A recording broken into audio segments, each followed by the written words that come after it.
breeding, it's been an unusual year for some people. We've had high submission rates on a lot of farms.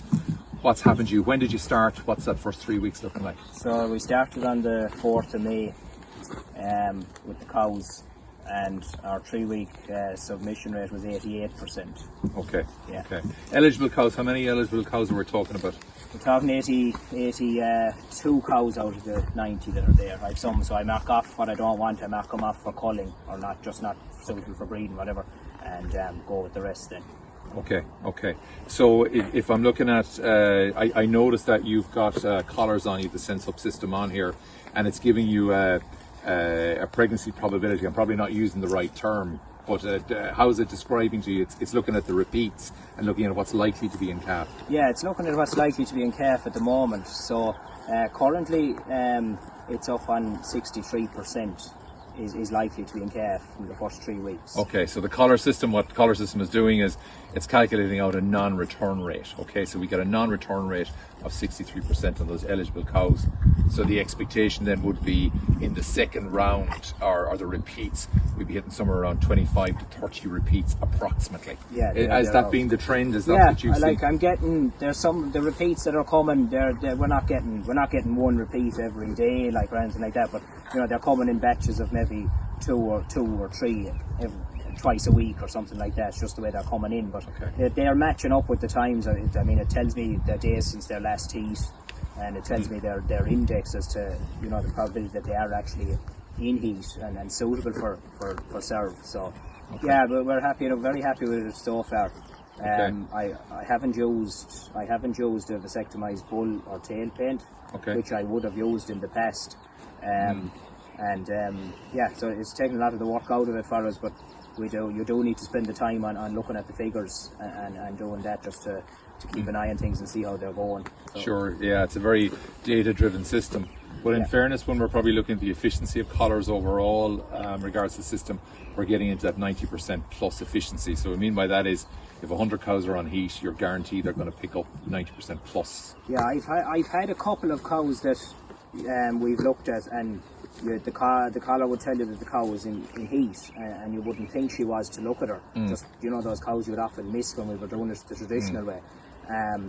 I've never seen it to pick up a cow that was in heat, that wasn't in heat. So we're not getting these what we call false positives. Yeah, false positives. Correct. Yeah. Because if we look at tail paint and observation, we're probably about 80 to 85% efficient with it. Yeah. You will miss cows. You commented to me you're a bit concerned some cows coming back to you. What's the story? There has been a number of cows that have come back at 6 weeks. It's coming back at anywhere from 37 days to 42 or 3 days.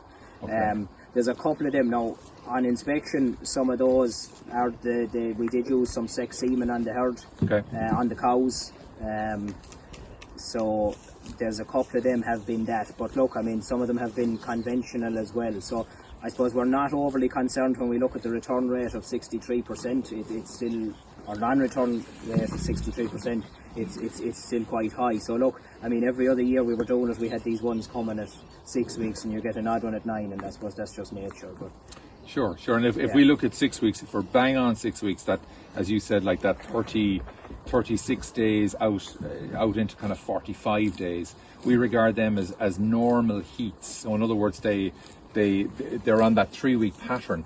So it is possible that at a 3 week point they're at actual missed heat.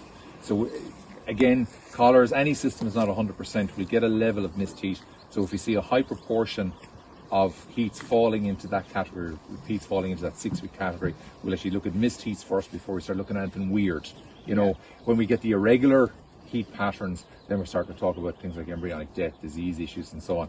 You mentioned the sex semen bit. Have you found using the collar system, has that helped with timing on that? Because timing seems to be really critical with sex. Yeah, the collar program gives us a window of opportunity, if you like, which an optimum time, and then at either end of that there's a time that there's slightly decreased probability of conception taking place.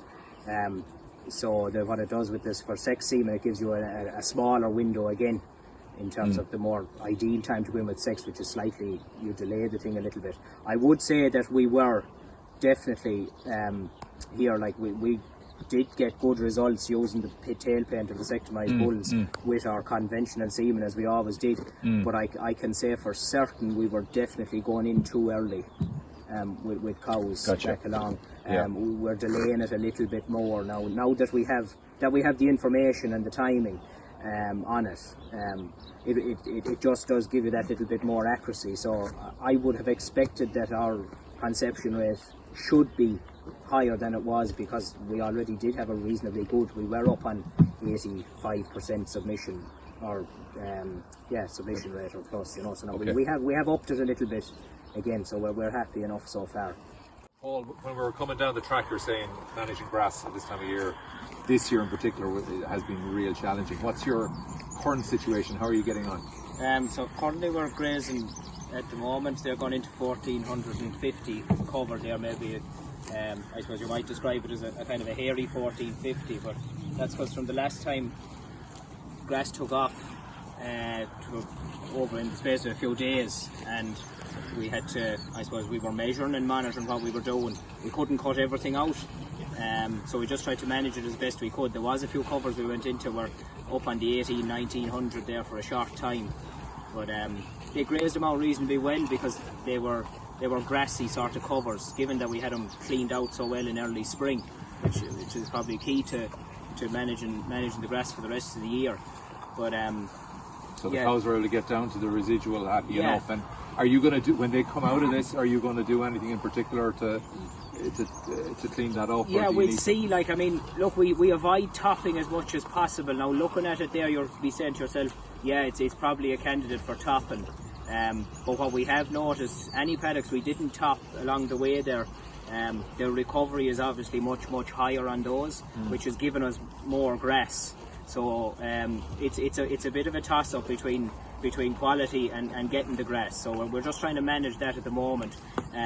If 80-90% of the sward is cleaned out well and down to the right residual, and there's a little bit of stemmy grass there, I think at the moment, given the weather that we have, no sign of rain, we're not going to top unless it really needs to be topped. You have a risk there of burning out. Yeah. In terms of meal feeding, you're doing about 1.95 kilos of meal solids. Cows look well. The condition to me is pretty good here. Yeah. What kind of level of meal feeding supplementation is going in, and how has that changed maybe from last year? Yeah. So we started off with, in the springtime, feeding the usual up around 4 or 5 kilos of meal in February and into March there, and trying to get as much grass into the diet as possible, depending on dry matter or grass and all of that. So then, because the stocking rate is so high here, we're stocked at 4.5 right throughout the year, and that's it. So we've incorporated some zero grazing to try and manage that.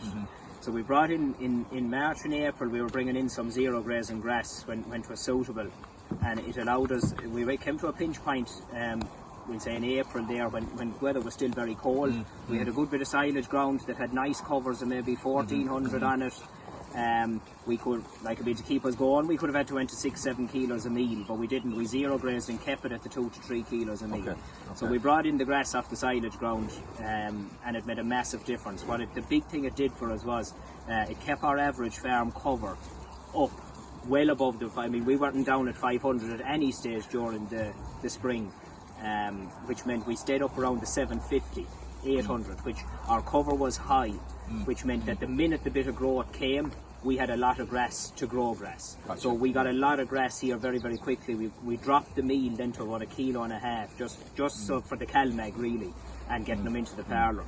And we were able to eat through a lot of grass then because we had it. So that by incorporating the zero grazing earlier on, taking it off the silage ground, we were able to extend the amount of grass that we had. Kind of future-proofed you a little bit on the high stock rate grass platform here. Yeah, we had to make that decision. We had to do that. Otherwise, if we kept grazing, we'd have been down to a cover below 500.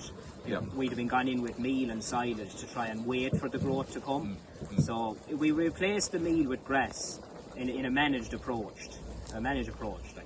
Yeah, and I think that's it. Because if we keep the total dry matter intake of the cow right, we can balance between grass, zero graze grass, silage, concentrate, and that's the balance. It's made because even looking at the size of your cows, these cows well capable of eating 20-21 kilos of dry matter. On an allocation, when I'm allocating the grass for them and dry matter per day, I'm working off 20.